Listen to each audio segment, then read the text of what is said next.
함께 읽으신 오늘 본문은 과거의 구원 체험에 근거하여 노년인 현재 닥친 위기로부터 구원을 간구하며 하나님의 구원에 대한 소망에서 우러나온 찬양을 서원하는 내용입니다.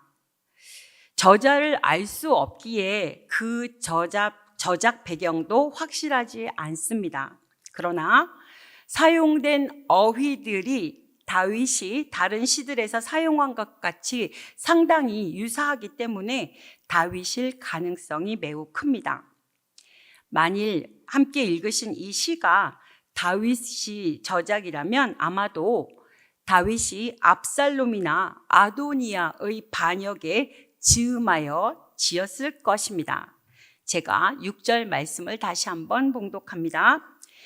내가 모태에서부터 주를 의지하였으며 나의 어머니의 배에서부터 주께서 나를 택하셨사오니 나는 항상 주를 찬송하리다. 이 말씀을 제가 다시 한번 개역 한글로 봉독을 해봅니다. 내가 모태에서부터 주의 붙드신 바 되었으며 내 어미 배에서 주의 취하여 내신 바 되었사오니 나는 항상 주를 찬송하리다. 여기에서 모태에서부터라는 말은 시인이 아직 하나님에 대하여 인식하지 못했던 때를 말하고 있습니다. 그리고 붙들다라는 말은 세우다, 돌보다라는 의미가 있는데요. 그러므로 내가 모태에서부터 주의 붙드신 바 되었다는 것은 시인이 태어나기 전부터 하나님께서 저를 구별하셨고 특별한 보호 아래 두셨다는 말입니다. 그리하여 이 말은 흔히 예정론을 뒷받침하는 말씀 중 하나로 여겨지고 있습니다. 그러나 여기서 시인이 하고자 하는 것은 하나님의 예정이 아니라 자신의 잉태와 출산 과정 속에 하나님의 도우심과 섭리가 있다는 것입니다. 한마디로 자신은 하나님의 은혜로 존재하게 되었고 또 현재에도 존재하고 있다고 말하고 있습니다. 어머니의 뱃속에 잉태되는 아이가 모두 건강하게 세상에 태어나는 것은 아닙니다. 잉태된 아이들 가운데는 세상의 빛을 보지 못하고 모태를 자신의 무덤으로 삼는 아이들도 있습니다. 그런데 오늘날에는 그래도 과학과 의학의 발달로 아이가 사산되는 일이 많지는 않지만 과거에는 사산되는 아이들이 많았던 것 같습니다. 또 오늘날은 안타깝게도 인위적으로 세상의 빛을 보지 못하는 태아들도 있는 것 같습니다.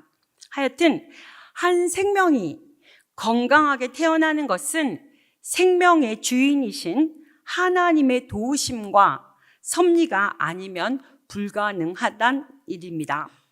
사람들은 한 생명이 태어나는 것은 남녀의 생물학적 결합에 의해 자연스러운 것으로 생각하지만 그것은 전적으로 하나님의 섭리와 은혜의 결과입니다.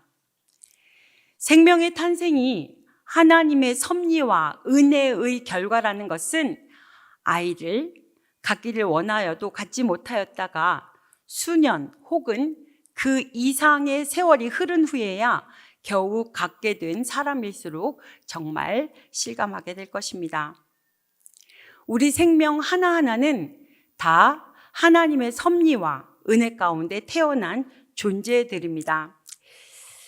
이 시간 함께 앞뒤 좌우 분들을 살피면서 인사를 한번 하고 싶은데요. 당신은 하나님의 섭리 가운데 태어난 소중한 존재입니다. 라고 양쪽 뒤 한번 인사하면서 격려했으면 좋겠습니다. 당신은 하나님의 섭리 가운데 태어난 존재입니다. 한 번 더 할까요? 당신은 하나님의 섭리 가운데 태어난 존재입니다. 축복합니다. 한 번 더 하세요. 축복합니다. 여러분들 사랑합니다. 음악 주세요. 음악 주세요. 여러분들을 진심으로 사랑하고 축복합니다. 제가 지금 조금 떨리는데요. 틀려도 용서하세요.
우리 사랑하는 믿음의 식구 여러분, 여러분들은 하나님의 섭리 가운데 태어난 정말 소중한 존재입니다. 진심으로 사랑하고 축복합니다. 우리의 생명은 정말 가장 고귀한 것입니다. 그리고 우리가 하나님의 섭리와 은혜 가운데 잉태되었다는 것은 우리에게 아주 중요한 사실을 교훈합니다. 그것은 곧 하나님은 우리의 삶에 가장 중요한 원인이 되신다는 것입니다. 하나님으로 말미암아 우리의 삶이 존재합니다. 아멘. 어떤 청년이 군대에 입대를 하였답니다. 그런데 군 복무 기간에 사랑하는 여인이, 속된 말로 고무신을 바꿔 신었다고 옛날에는 표현을 했어요. 사랑하는 여인을 떠나보내야 했답니다. 그는 그 아픔을 이기지 못하고 자살을 결심하고 총을 하나 들고 탈영을 하고 깊은 산중으로 들어갔다고 합니다. 그 허망한 마음을 가지고 그 깊은 산중을 거닐다가 너무나도 아름답고 향기로운 향내를 바라는 꽃을 발견하게 됩니다. 그때 그는 하나님께 이렇게 묻습니다. 왜 아무도 오지 않고 볼 수 없는 이곳에 이토록 아름다운 꽃을 피어나게 하셨습니까? 그러자 그의 귀에는 너를 이곳에 이끄신 분이 이 꽃을 이곳에 있게 했다라는 세밀한 음성을 듣게 됩니다. 그 청년은 어떻게 되었을까요? 산에서 내려와 군 복무를 무사히 마치고 제대를 했다고 합니다. 사랑하는 믿음의 식구 여러분, 깊은 산중에 피는 꽃도 목적이 있고 뜻이 있습니다. 반 아사리온에 팔리는 참새 한 마리도 하나님의 뜻이 아니면 결코 땅에 떨어지지 않는다고 예수님께서는 말씀해 주셨습니다. 그러면 과연 여러분과 저는 하나님을 삶의 원인으로 섬기며 살아가고 있을까? 한번 스스로 묻습니다. 많은 사람이 자신의 사도성을 의심했음에도 자신을 사람들에게서 난 것이 아니요 사람으로 말미암은 것도 아니요 오직 예수 그리스도와 그를 죽은 자 가운데서 살리신 하나님 아버지로 말미암아 사도된 바울, 이렇게 확신하고 그 확신에 따라 살았던 그 바울처럼 태초부터 우리를 향하여 끝없는 사랑을 베푸시고 그 사랑 가운데 우리를 불러 이 세상에서 거룩한 뜻을 가지고 살게 하신 하나님을 확신하고 그 뜻에 따라 살아가는 우리 모든 믿음의 식구가 되었으면 간절히 되었으면 소망합니다. 좋겠습니다. 7절 말씀입니다. 나는 무리에게 이상한 징조같이 되었사오니 주는 나의 견고한 피난처시오. 아멘.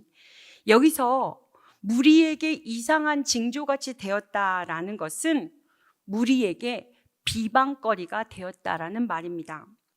그렇다면 시인이 이처럼 무리에게 비방거리가 된 이유는 무엇일까요? 그것은 그의 현실이 일반적으로 생각해 볼 때 의인이 누릴 축복이라고 볼 수 없었기 때문입니다. 무슨 얘기냐면 그때 당시의 사람들은 의인들은 하나님의 축복을 받는다고 생각했고 악인들에게는 저주가 임한다고 생각을 하였습니다. 그렇게 볼 때 시인이 당하는 이 힘든 고통은 사람들로 하여금 그를 의인으로 도저히 생각할 수 없게 하였던 것입니다. 분명 시인은 의로운 삶을 살았지만 그에게 나타난 결과는 그를 의인으로 여기지 않게 하였습니다. 그래서 무리는 시인에 대하여 이상하게 생각하며 그가 실제 의인이 아니라 의인인 채 하는 악인이라고 생각하며 그를 비방하였던 것입니다. 그런데 여러분, 다윗은 이처럼 자기를 향한 사람들의 비방과 핍박에도 결코 주눅들지 않았습니다. 주는 나의 견고한 피난처라고 고백하면서 하나님께서 자기를 구원하실 것을 고백합니다. 자기에게 나타난 현상에 얽매이지 않고 하나님을 바라보면서 큰 시련을 이겨냈습니다. 우리는 살다 보면 주위 환경에 크게 좌우되는 경향이 많이 있는 것 같습니다. 칭찬은 고래도 춤추게 한다는 책이 말하고 있듯이 인간은 자신에게 주어지는 말 한마디에 좌우되는 경향이 매우 큰 것 같습니다. 그래서 실제로 뛰어난 자질을 가지고 충분히 맡은 일을 잘할 수 있는 사람임에도 다른 사람들이 계속해서 비방을 하거나 비웃거나 책망을 하거나 무시하면 기대 이하의 인간으로 떨어지게 되는 것 같습니다. 사실 다윗도 마찬가지입니다. 과거 그는 왕이 되고 계속 승승장구하면서 최고의 전성기를 누렸지만 지금은 이미 기력이 쇠한 평범한 노인에 불과했습니다. 이러한 그에게 있어서 그의 인생은 이제 끝났어. 그가 지금껏 저질렀던 죄로 인해 그의 말년이 비참한 거야. 와 같은 사람들의 생각은 그로 하여금 좌절하게 만들고 그의 인생은 어쩌면 끝나버릴 수도 있었습니다. 그러나 다윗은 결코 그 생각에 동조하지 않았습니다. 아직도 그에게는 해야 할 일이 있었고 그는 결코 다른 사람이 생각하듯 악한 존재도 연약한 존재도 아님을 확신하였던 것입니다. 왜냐하면 그에게는 그의 생명과 인생을 강하게 하시고 지속하게 하시는 하나님이 함께 계신다는 확신이 있었기 때문입니다. 사랑하는 믿음의 식구 여러분, 우리는 다윗과 같은 자세를 본받아야 합니다. 환경, 현상, 말, 다른 사람들의 눈에 좌우되어 우리의 인생을 그들의 의견과 환경과 현상에 맡겨주는 어리석음을 범치 않아야 합니다. 여전히 하나님께서는 우리를 붙잡아 주시고 우리로 일어서게 하시고 주의 일을 행하시는 분임을 우리는 확신하고 결코 우리의 삶을 포기하는 잘못을 범하여서는 안 됩니다. 여러분, 하나님께서 우리를 붙드시는 한, 우리의 피난처가 되시는 한, 우리의 인생은 결코 쓰러지지 않는다는 확신을 가지고 눈에 보이는 현실의 모든 어려움에 휘둘리지 않고 도리어 그 모든 것을 극복할 수 있는 저와 여러분이 되시기를 간절히 소망합니다. 17절과 18절을 다시 한번 함께 봉독하겠습니다. 하나님이여, 내가 어려서부터 교훈하셨으므로 내가 지금까지 주의 기이한 일들을 전하였나이다. 하나님이여, 내가 늙어 백발이 될 때에도 나를 버리지 마시며 내가 주의 힘을 후대에 전하고 주의 능력을 장래의 모든 사람에게 전하기까지 나를 버리지 마소서. 아멘. 여기서 교훈하다라는 말은 훈련시키다라는 의미로 하나님께서 실제적인 체험을 통하여 당신의 살아계심과 그 능력을 시인으로 하여금 깨닫게 하셨다는 말입니다. 그리하여 시인은 그러한 하나님의 살아계심과 능력을 사람들에게 전하겠다는 말이에요. 그래서 이제 그러한 사실에 근거하여 시인은 자신이 늙은 지금에도 하나님께서 그 능력으로 자신을 구하여 주심으로 말미암아 주의 능력을 계속해서 후대에까지 전하게 하여 달라고 호소하고 있는 것입니다. 한마디로 시인은 늙은 자신을 버리지 말고 구원하여 주실 것을 호소하고 있는 것입니다. 이는 9절의 반복이자 하나님이 저를 버렸다라고 한 대적들의 말을 듣고 드리는 간구입니다. 하나님은 당신이 택하시고 언약으로 보증하신 자에 대해서는 결코 버리는 법이 없으십니다. 왜냐하면 하나님은 언약에 신실하신 분이기 때문입니다. 예수 그리스도 안에서 하나님의 언약 백성이 되신 우리 믿음의 식구 여러분, 진심으로 여러분의 구원의 완성을 결코 의심하지 마십시오. 세상에서 아무리 버림받은 것과 같은 상황에 처한다 하도 하나님은 여러분들을 버리지 않고 반드시 구원을 완성시켜 주실 것을 믿어 의심하지 마십시오. 우리의 원수들은 우리가 공경에 처할 때 하나님이 너를 버렸어 라고 함으로써 우리로 하여금 하나님에 대한 믿음을 포기하게 하려고 하지만 우리는 언약에 신실하신 하나님에 대한 확고한 믿음을 가짐으로 늘 구원의 확신 가운데 거하는 축복이 있기를 간절히 소망합니다. 말씀을 정리합니다. 본시 저자로 추정되는 다윗은 여러분도 잘 아시다시피 일생 동안 수없이 많은 위기를 만났습니다. 어떤 위기는 구원의 소망이라고는 전혀 보이지 않는 그러한 위기도 있었습니다. 그는 압살롬의 반역을 당하여 쫓길 때가 아마도 절체절명의 위기였을 것입니다. 그러나 다윗은 그러한 위기 가운데도 좌절하거나 낙심하지 않았습니다. 그는 그런 극심한 위기 중에도 구원의 소망을 잃지 않았습니다. 그는 도리어 나는 항상 소망을 품고 주를 더욱 찬송하리이다 라고 고백하였습니다. 우리 함께 고백해 볼까요? 나는 항상, 시작. 나는 항상 소망을 품고 주를 더욱 찬송하리이다. 우리 옆에 분에게 이렇게 한번 고백합시다라고 한번 두 분이서 한번 해보세요. 시작. 나는 항상 소망을 품고 더욱 찬송할 거예요.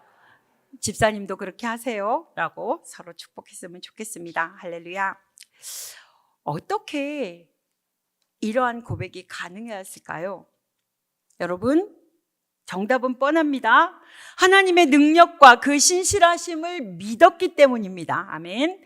하나님의 능력과 신실하심을 믿는 자는 비록 극심한 고난을 당하여 죽는다 할지라도 하나님이 자기를 다시 살리실 거라는 소망이 있기에 결코 흔들리지 않습니다. 우리 모두 이러한 믿음의 사람이 되는 은혜가 있기를 원합니다.